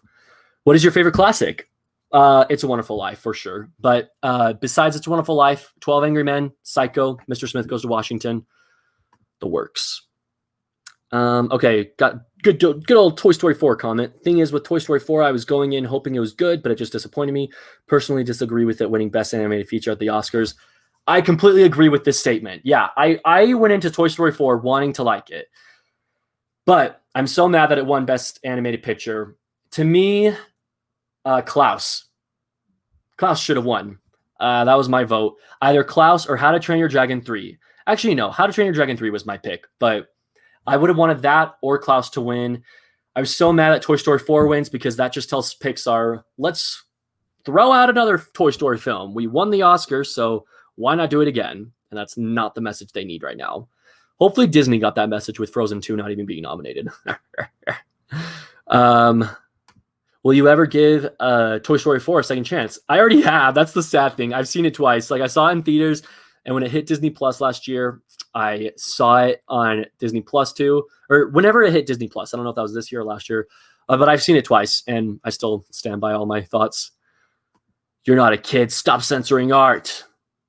Thank you, Nana. You've convinced me. Have you seen any Tarkovsky, Fellini, or Varda? Yes, I've seen 2 Tarkovsky films. I've seen no, I haven't seen Stalker. I've seen Solaris and Ivan's Childhood. Really want to see Stalker though. Fellini, I've seen 8.5, and I think that's it. Let me see real quick. Yeah, that's all I've seen. Varda, I haven't seen any. I know that they just released the Criterion set of all her movies, but I haven't seen any of her movies. But of all those I mentioned, Solaris is my favorite. Yeah, guilty. Modern Times actually might be my favorite film of all time. It is extremely underrated. Chaplin is incredible in this. Yeah, dude, I think that's a great pick for a favorite movie. It's just so freaking good. I love that movie. All right, I'm about 15 minutes behind in the comments, so that's great. Dictator's my favorite from Chaplin. That's probably my second favorite. I think I like Modern Times the most, then Dictator, then The Kid, then City Lights. But those are the 4 I've seen. Have I seen Ordinary People? No, but it's on my watch list. That was recommended to me. In fact, you might have even been the one to recommend it. But yeah. Scorsese is overrated. I agree. I love Duck Soup and Sons of the Desert. Haven't seen them, but I figure those are both. Duck Soup, is that a Chaplin film, or is that a different? That sounds like Harold and Lloyd. No, not Harold Lloyd. I mean, oh my gosh, what's their names? I can't think of their names.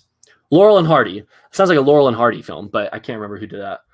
What was the worst year for movies?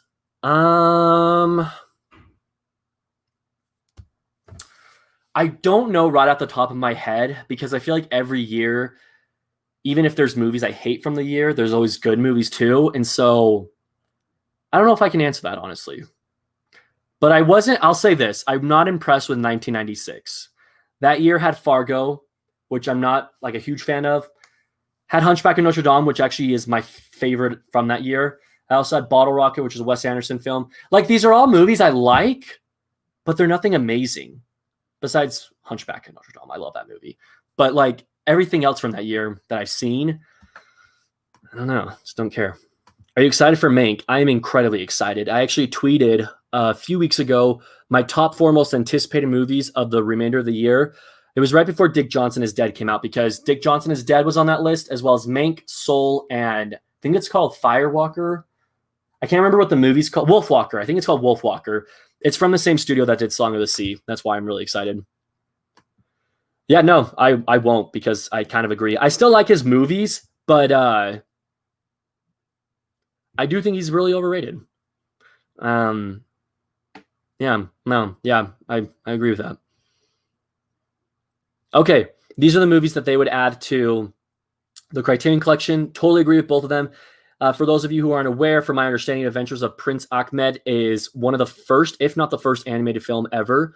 And then Animal Farm is kind of like, I think it has that cult following, just like Watership Down. So it definitely deserves a Criterion release, I would say.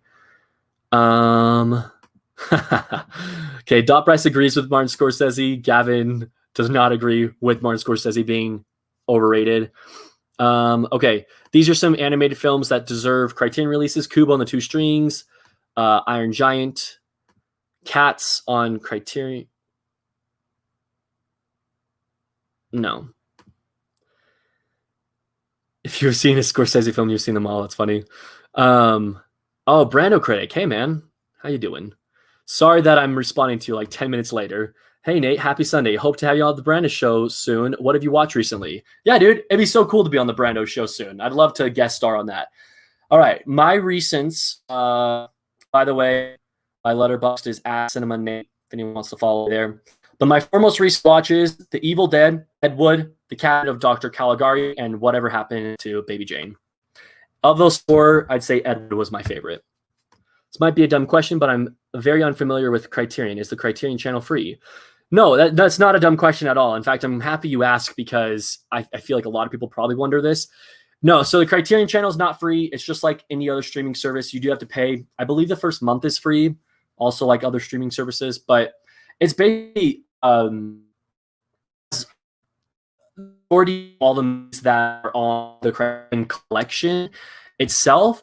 But in addition, it has a ton of other movies, like classics, like that one that I was mentioning earlier, that the person mentioned from the Korean Alien film or whatever. Just like very obscure movies that a lot of people haven't heard of. Earlier, I talked about Eyes Without a Face. That's on the Criterion Channel. That's a Criterion too. But obscure movies from like black and white era, as well as even from like color era. Just a lot of classics, a lot of classic movies. And then they even have movies that aren't on the Criterion Collection. Like, for an example, A Separation, a won Best Foreign Film in 2011, was directed by Asghar Farhadi. That's on the Criterion Collection, deservedly so. I hope, sorry, it's on the Criterion Channel, but it deserves a Criterion release. I hope it gets one someday, because I will definitely buy it. So yeah, it's basically a lot of movies that are actually on HBO Max. Like, HBO Max has been compared to the Criterion Channel because they have a lot of good black and white movies. So I hope that kind of helps you. So yeah, there are YouTube videos though that say basically like, should you get a Criterion Channel membership, or the best movies on your Criterion Channel? I would say watch one of those videos to get a better feel. Prince of Egypt belongs on the Criterion Collection. I love the Prince of Egypt, but I'm not quite sure if I would put it on the Criterion. But let's just say if it did get on the Criterion, I would definitely buy it because it's so underrated. Hey, Certain Vids, good to have you here, man. Thanks for stopping by. Okay, I gotta get caught up on these. I'm like way behind. It's 7:23. I need to get caught up on. Oh my goodness. Oh, I'm so behind. Jeez. I feel like you guys are so good at answering the questions. Like, all the questions I get behind on, people answer. Like this one. Thank you, Mr. Sushi22, for answering that question. Okay, what is your favorite movie? My favorite movie is Empire Strikes Back. Great choice right there, my friend. My favorite is, without a doubt, It's a Wonderful Life. If you haven't seen it, December's coming up. It's a great time to watch it. Maybe a weird question, but how tall are you? You seem above average. I don't know. Yeah, no. That's a great question. I don't think it's weird at all. I am 6'4". I'm very tall. Just ask Nick. Nick Talks Flicks. The first time he saw me, he just stared at me. And I think he was shocked with how tall I was. So, no, okay, I see what you're saying. Yeah. No, I am very tall. You're probably wondering because I like stood up a second ago. Okay, we're gonna stop that. Hopefully, no one just like joined the chat as I was doing those poses. But yeah, I'm a tall person. Thank you, Double Indemnity. Finally got it. Gosh, I'm so behind in the comments. Okay. Okay, Cartoon Fortress, your favorite noir is Detour. I know that's a Criterion release, but I have not seen it. Thank you, everyone, for helping me out there. And Peter spelled it out for me. Thank you. Okay. This is a really good question. Speaking of obscure animated films, seeing as how you've seen Watership Down and enjoyed it, I'm curious if you have seen the director's second film, The Plague Dogs. Be warned, it will suck you into a pit of despair. As will Watership Down. Yeah, no, okay, so I know Plague Dogs exists. I have not seen it, and the reason I haven't seen it is because I have the book, and I want to read the book first, but I just haven't gotten around to it. But I can see myself wanting that on the Criterion Channel too. Nick, you are such a stinker. You're only asking this because you know I don't like him. Yeah, I don't like Paul Dano. There it is. Okay, check out Asphalt Jungle, great noir on Criterion, as well as Mildred Pierce.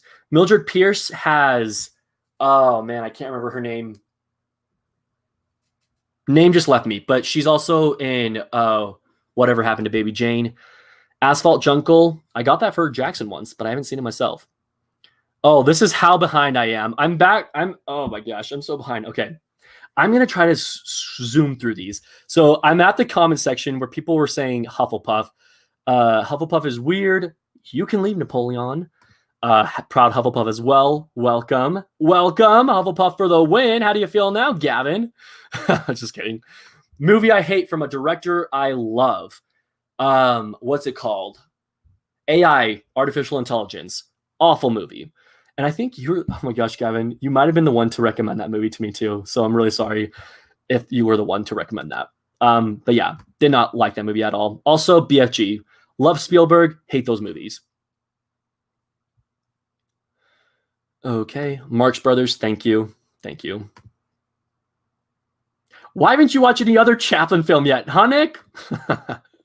2018 was a bad year. I'd actually probably agree with that. There were some good movies, but not a very good year overall. What is my favorite David Fincher film? Hey, Joey, welcome to the chat. I haven't seen all of his films, but Social Network is my favorite. Andrew Garfield should have been nominated. Literally, that is my answer. So I'm just going to move on. I have the same exact answer as you, and I agree with that.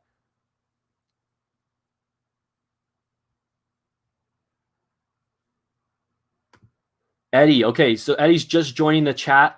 Well, okay, just joining. He joined at 7:22, and it's now 7:27. Okay, I'm getting a little bit more ahead. Good.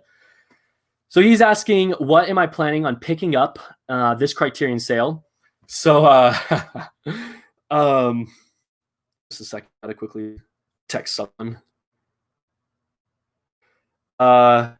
So that's a great question. I only picking up 3 movies, not a lot this time because I'm saving up for a PS5. But I don't know if I want to share what my definites are because like I'm only getting 3, so I don't want to like ruin the surprise. So I'm actually not going to answer. Sorry, Eddie. I hope that's not like the sole reason you came to the video to get that answer because I'm not answering it. So ask another question. Would love to answer another question. What did I think of Cabinet of Dr. Caligari? Yeah, no, dude, you are like the biggest silent film fan I've ever met, honestly. Yeah, no, I'd love to share my thoughts. So I didn't think it was scary. And I mean, it's kind of given, it's 100 years old. But the thing is, like, Nosferatu came out, I think, in 22. And I did find that movie scarier. But Caligari, I didn't love it. And silent films aren't my favorite genre. I'm getting into them more. But I didn't love Caligari. I gave it a 3.5 out of 5. So it was fine. Yeah. Thanks, Joey. I'm glad to have you here, and family's doing well. Okay. Hello, everyone who's just joining. If you were wondering, I am way behind on the questions. Have I ever been to Sodavine? I don't think I have. I know it's here in town, but I've been in Rexburg for 2 years, and I don't think I've ever been to Sodavine. Isn't that crazy? Oh, nice. Oh, I showed. So Nicholas said he took his wife on the first date, and too many Nicks. Anyways, first time watching a live stream. Been watching your channel for a while. You've helped me get more into Criterion. Jacob, thank you so much. I'm so glad that I've played a role in helping you get into the Criterion. It is such a, I don't know, such a special collection, and I've discovered so many of my favorite movies from them that I'm glad. I'm so glad, honestly. Yeah, dude, I am a giant. And Joey, I did not know you were that tall. That's crazy. Honestly, I did not know. Yeah, dude, I am Bigfoot. So you guys can say he's weird or he's real. Just watch Clockwork Orange. Honestly, really good film. It really is a character study. Yeah, that's the movie I started and turned off because I did not like it at all. But I'm glad you liked it. Got to be honest, Sodavine is super addicting. Yeah, dude, I don't go to Sodavine, but I do love my root beer, my Route 44 root beer from Sonic, if I'm being completely honest. Joan Crawford, thank you, Toy Collector. And also, thank you for being on the chat. I think you asked a question earlier, but maybe you did. I don't know. Oh, okay, yeah. You were the one who said Detour is Cartoon Fortress's favorite. Yeah, super good to have you here, Tony. 22. Oh, okay, worst year for movies. Fair enough. That's actually a really good argument. But you were saying that Joan Crawford is the one in Mildred Pierce and Whatever Happened to Baby Jane. You're definitely right. Thank you. I cannot remember the name. Read the book Plague Dogs as well. Pretty good. Okay, sweet. I'm excited to see it. Okay, you weren't the one who recommended AI. That's good because I felt really bad for a second. I haven't seen Zodiac yet. I need to, though. Okay, what are your thoughts on M. Night Shyamalan Ding Dong? Do you have a favorite or favorites from him? All right, I'm probably going to lose a lot of viewers here, but I do not care for the Glass trilogy. None of the movies. Unbreakable? Yeah. Unbreakable, Split, Glass, don't really care for any of those movies. My favorite M. Night movie is definitely Sixth Sense. I haven't seen it in years, but when I was a kid, I liked The Village, but here it's pretty awful today. He's not like anything, I don't know. I watch his movies, but he's not really good, honestly. Overrated film. For me, it's definitely The Witch, directed by Robert Eggers. Yes, that is a very overrated film. I would say on top of that, a very overrated film is...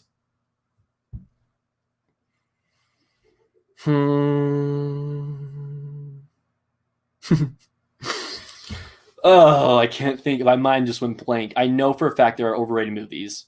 Willy Wonka and the Chocolate Factory. I'll say that. Do not care for that movie. Charles Lofton should have been able to direct another film. The Night of the Hunter is a masterpiece and one of the very few films that I feel is perfect. Okay, it's funny you say that because you guys know how IMDb has that feature where it shows you which movies you've seen the person in. I was looking at Charles Lofton today, and I noticed it said that I've seen him in Night of the Hunter. And I was like, I don't remember him in that movie at all, but he directed it. Wow, I didn't know that. That's so cool. Yeah, I'm currently watching Hunchback of Notre Dame with him, and he is amazing in it. And I really want to see more of his films. I know that eventually I'll see the movie Jamaica Inn because it's a Hitchcock film, and want to see all Hitchcock's films. So, favorite Tarantino movie has got to be Inglourious Bastards. Absolutely. That one, and then Once Upon a Time in Hollywood second, Django Unchained is third. Oh, yeah. Thanks, Nick. That's Nick's definite. Parasite is the one he's absolutely by. So yeah. It's all good, no worries. Yeah, I'm sorry, man. It's just like I don't want to ruin it because I'm only getting 3, so I want it to be a surprise. But you're gonna get Paths of Glory and War of the Worlds for sure. Those are some great picks. Haven't seen War of the Worlds, but Paths of Glory, I say it so much, but it was in my very first Criterion haul I ever had. I got Paths of Glory, 12 Angry Men, and The Uninvited. All good movies. 12 Angry Men's the best, but Paths of Glory, honestly, Paths of Glory is probably my favorite Kubrick film. So good. I don't know if you've seen it, Eddie, but whether you've seen it or it's a blind buy, it's a great movie. So you're in for a treat. I've yet to buy any Criterions, but I already know my first 2 that are must-buys, Marriage Story and Punch Drunk Love. Those are some great picks. Here's the good thing about the Criterion Collection. A lot of people complain that they have some mainstream titles. Like, for an example, I'd say that those 2 are mainstream. Marriage Story and Punch Drunk Love. Those are more of the mainstream titles. But the great thing about the Criterion Collection is that they hook you with some mainstream titles like Princess Bride, Fantastic Mr. Fox, really any Wes Anderson movie, and then Marriage Story, Punch Drunk Love, The Irishman, even Election, The Breakfast Club. All those movies are pretty mainstream, but they hook you with that, and then you want to see more, and that's when you discover the obscure, underrated movies that no one has ever heard of. If you guys watch my video from last year, it was my favorite first-time watches of the year 2019. My number one was a Criterion release. It was The Bridge, and that's a foreign film from the Criterion Collection that I would have never in a million years discovered had the Criterion Collection not released it. So one of my definites better not be wildlife. Nope, it's definitely not. I don't care for that movie. Yep, Punch Drunk Love. Yeah, fair enough. Parasite's probably a definite for a lot of people. Okay. I'll be scrolling through the comments and then it'll automatically just throw me down to the bottom. So sorry. Will you do more 24-hour movie marathons in the future? I totally get it that they are difficult to do. I just wanted to ask because I love the previous one. Yeah, thank you so much for commenting that. I do plan on doing another one. I feel like it's a good annual video to do, like a good annual video for the summertime. Just plan out a day in the summer to make a Criterion, or I mean, not a Criterion, a 24-hour movie marathon.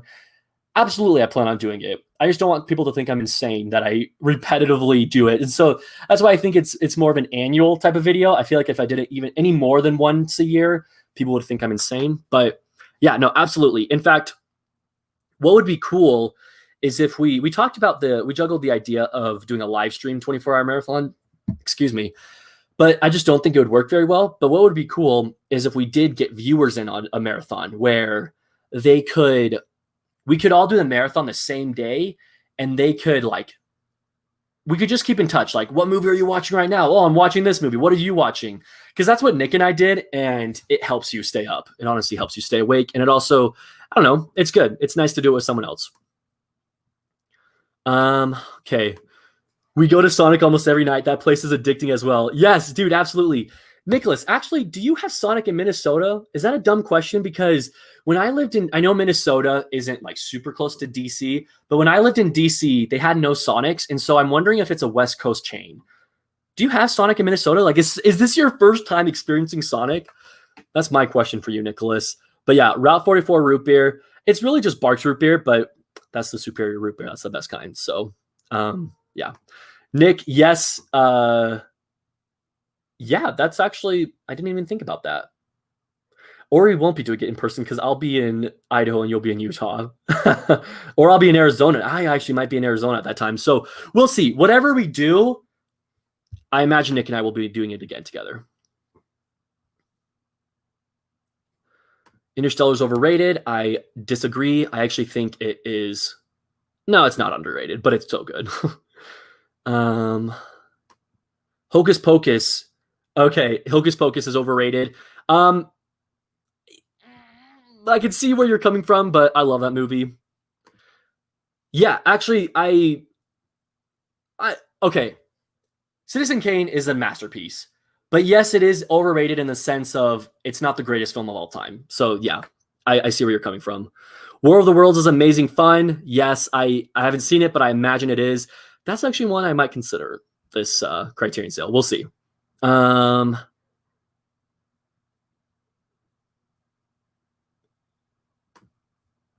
Dude, Bernardo, we wish we could have you so bad. Someday we will collaborate. You're from Texas, right? Let me know where you're from. It'd be cool if someday we could collaborate. What would it take for you to buy jellyfish eyes from the Criterion Collection? You would have to pay me a lot of money. It looks so stupid. Like, literally, even people, avid fans of the Criterion Collection, are like, why is this? Like, why did they put this on the collection? There's so many movies, and they put that one. It's like, what? I could. I don't know if you're talking to me, but yeah. Best first-time watches this year. My favorites are Little Miss Sunshine, Silence of the Lambs, Social Network, Arrival, Before Trilogy, Her, and Interstellar. Dude, that's super cool because some of those are first-time watches for me too. Little Miss Sunshine, Before Trilogy. Actually, that's all. Those 4 movies. are the best ones for me. Best first time watches, Parasite. I saw that in January, so yeah, consider it a best first time watch. Failsafe, Big Fish, Grumpy Old Men. Actually, really like that movie. Yeah, those are a few. But I will do another annual. I'll do another video where it's my best first time watches of 2020, and so I'm excited for that one. I love doing that video. I just started in 2019, but it's so fun to watch movies that have been released in 2019 or before, and just like put them on the list of my favorite first time watches of the year.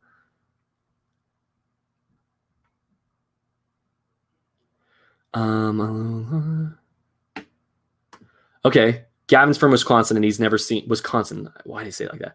He's never seen a Sonic Nearby. Yeah, makes sense. Favorite first time watch this year was Shawshank. It became my favorite movie ever. Dude, that is a great first time watch and a great movie choice for favorite movie. Nathan, would you ever watch an animal-free cut of Cannibal Holocaust? I'm sure you might have heard of its infamy. No. But thank you for asking, Robert. Hey, Kyle. Glad to have you here, man. Yeah, glad to have you on the stream. That's my cousin. Gecko Mobile Studios. Go subscribe to him, guys. That's my cousin. All right, cool. Thanks for clarifying. All right, I'm finally getting towards the end of the comments. I'm so happy. Who is my favorite cinematographer? Mine is Robert Elswit. I think we've gotten this question before on a previous live stream, and I really need to sit down and think about that because I don't know cinematographers by name. I know that I love the cinematography in Christopher Nolan films, in Alfred Hitchcock films. Really, just like my favorite director's movies. I love the cinematography in those movies. What's your opinion on film remakes in general? I personally hate them. Yeah, no, I don't care for them. I'm trying to think of a remake that I actually like. Remakes. If you could count the Spider-Man movies, I like the MCU ones. The first Amazing Spider-Man is a guilty pleasure. But the thing is, like, I like the original more. So, remakes I like. The only remake I can think of right now that I like more than the original is The Man Who Knew Too Much, directed by Alfred Hitchcock. Remake is better, in my opinion. Yeah, and the hard thing with remakes is the originals are majority of the time way better. So, The Father's coming out in December. Do you think Hopkins will win his second Oscar? That's a good question. It's definitely possible. I'm very excited for The Father, though. Anthony Hopkins is an amazing actor, so I would not put it past him. Mr. Sushi's his favorite first-time watches, 12 Angry Men, Come and See, War of the Worlds, Dulce La Vida, and Climax. Yeah, those are some, well, I've actually honestly only seen one of those, but I've heard good things about the rest. 12 Angry Men, obviously, is amazing.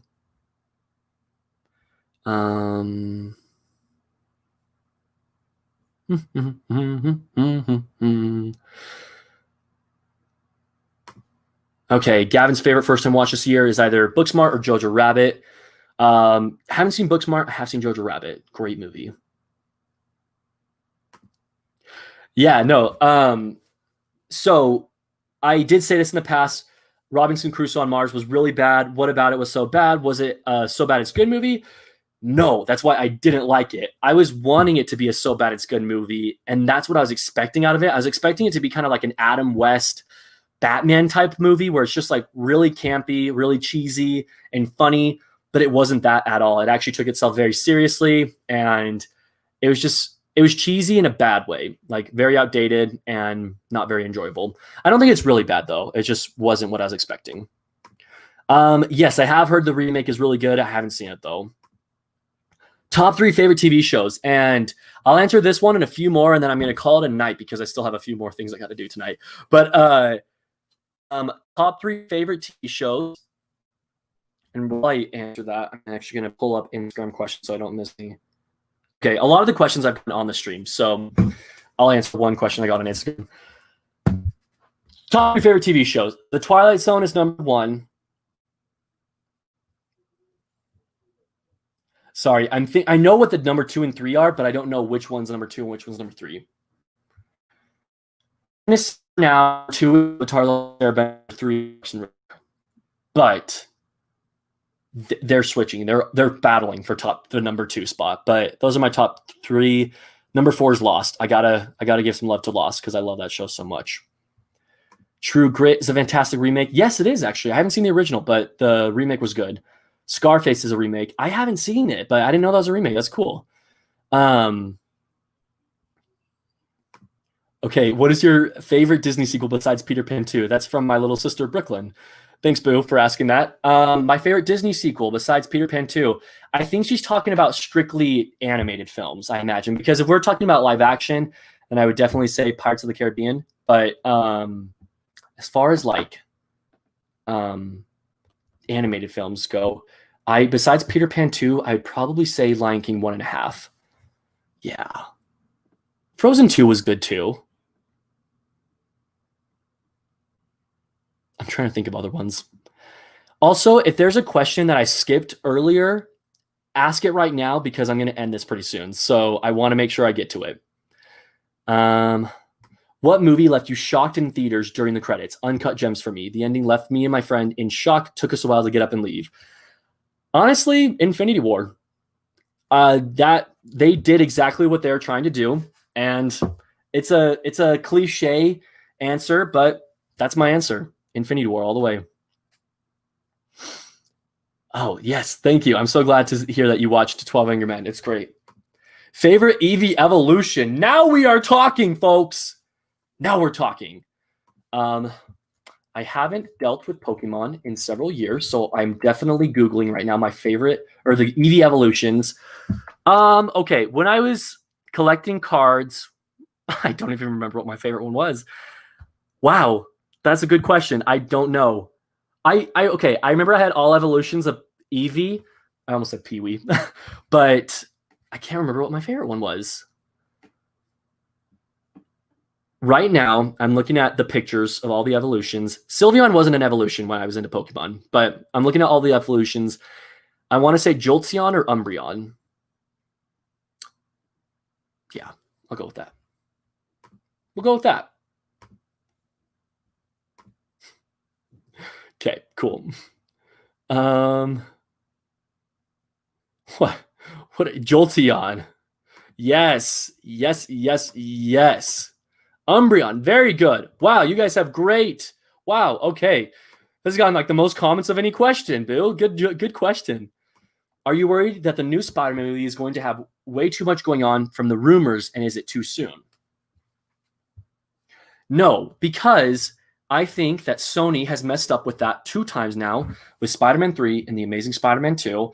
I don't think they're going to do it again. I think that it's going to feel, if you look at the Avengers movies, there are so many things going on in those movies, but they're still good movies. And I think that Sony's really going to try to kind of like hit it head on like that.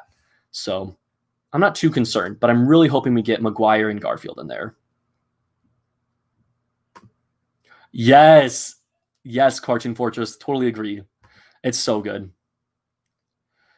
Breaking Bad. I haven't seen it. I saw the pilot a few years ago and didn't watch it beyond that.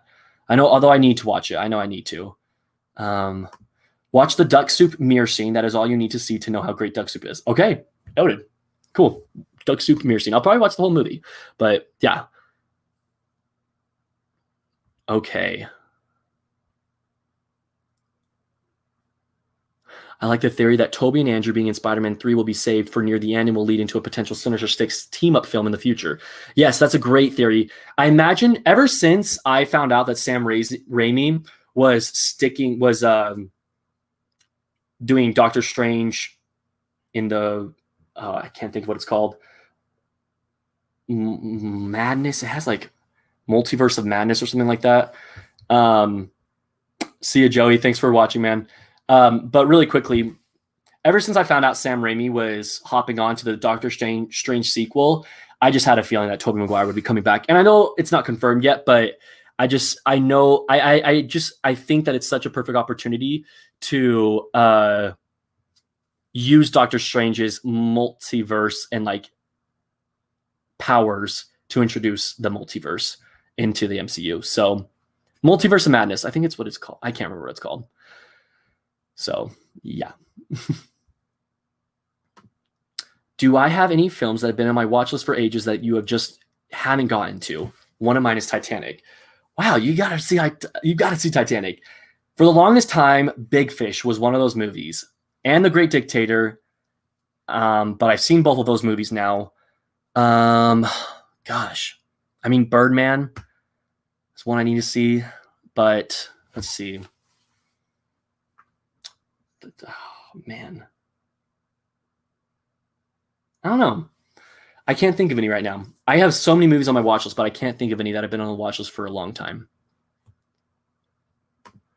Do not listen to what he just said. Do I have a favorite video game of all time? Mine is Pokemon Platinum and Skyrim. I'm not much of a gamer, although I am getting a PS5 because I'm really interested in Miles Morales and the Hogwarts game, Hogwarts Legacy, and then I also want to play PS4 Spider-Man. But other games I've played, Super Smash Bros. Either that or one of the really old Xbox Harry Potters that are really outdated. Favorite Harry Potter movie from Kyle. Hey, Kyle, my cousin. The Harry Potter and the Deathly Hallows Part 1. Love that one. Favorite musicians. I love Bleachers. And I also love classic music, like classic music as in like things from the 60s, 50s, 70s, Carpenters, Bee Gees. Bee Gees aren't my favorite, but I have some songs from them. I also like...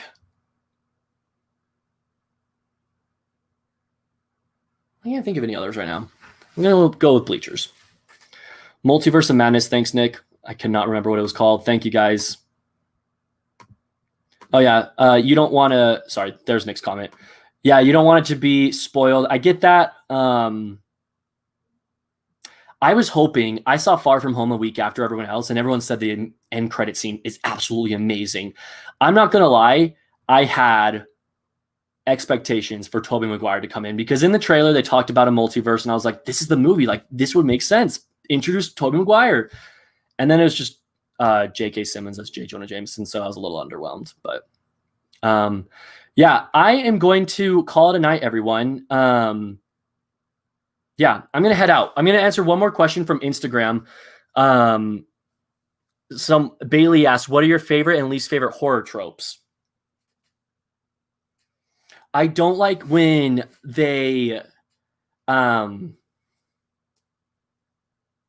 not a big fan of having a jump scare, like the cliche jump scare, just like the loud music, because I don't think that's a genuine jump scare. I know that Nick agrees with me on that. So that's one of my least favorites. I like when they can just like, I don't know, establish a movie. I like when you can actually feel for the characters. It's not just a throwaway film. There's a lot of horror films out there are just throwaway films that have awful plots and awful acting. I like just a horror film that has a good storyline, good mystery to it, good character development. You know, everything I like in a movie, I like in a horror film. Thank you guys so much for watching. Oh, my Aunt Krista asked me what my favorite Pokemon is. Trico. This is the first card I ever got. Trico is my favorite Pokemon. I'm going to throw this out there because any fans of Samurai Jack should listen to this comment. I haven't seen Samurai Jack. I know what it is, but I just haven't watched it. So, okay, good to know. Thank you. J.K. Simmons is one of your favorite things of the movie. Yeah, that's funny. See, for me, I think it's great, but I was expecting Tobey Maguire. So when it wasn't Tobey Maguire, I was like really let down. Sad day. Anyways, guys, I didn't even talk about my favorite horror films, and that's what I like kind of marketed this live stream to be. So really quickly, just to throw out a few of my favorite horror films. I love The Ring. I love Psycho.